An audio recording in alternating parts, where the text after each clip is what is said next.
A mother desperate for answers, reaching out to NewsNation for some help in the disappearance of her son. Troy Robert Galloway left his home in California on a very chilly night in January 2016.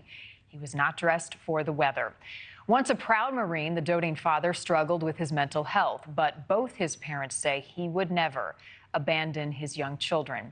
His family hoping now a renewed look at his case sparks clues and brings Troy home.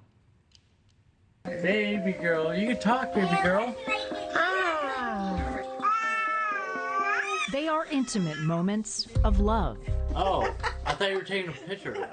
Hello, I'm just touched you. A father and daughter. A father and his firstborn. And for Troy Galloway, these moments seem only natural. The California native grew up in a doting home. Even after his parents' divorce, there was support. His well-documented childhood says his mother, Nancy, was happy.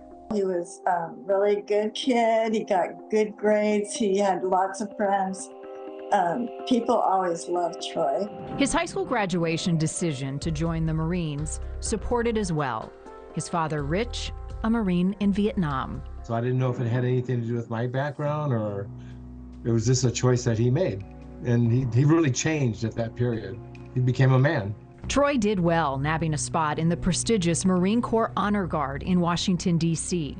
But in his mid-20s, the private first class began to struggle. Out of nowhere, he just started doing some crazy stuff, buying a car and not making the payments on it, going AWOL a lot. He developed a schizoaffective disorder, and the military didn't know anything about it.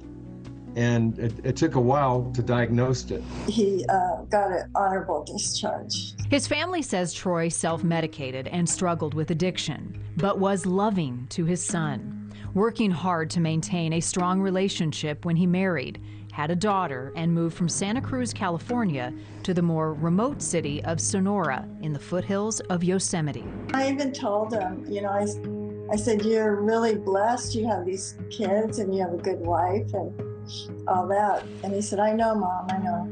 Still, Troy left home suddenly, January 13th, 2016. You should know, because his wife walked in the basement and caught him shooting up. And he ran out in January with the snow on the ground and a t-shirt, tennis shoes, and Levi's.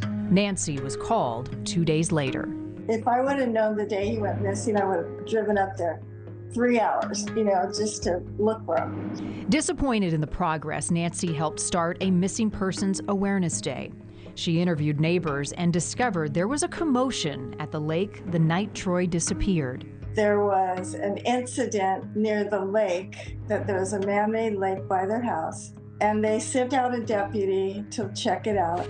That was a mistake because they should have connected that.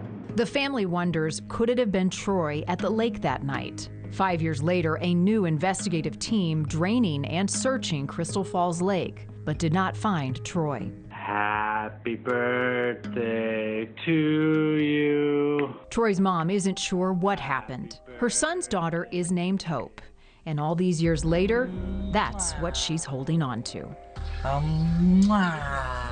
Sometimes I have that hope, you know. Well, yeah, you know, he could be walking around somewhere, and I get really joyful, like, oh, maybe he'll come home.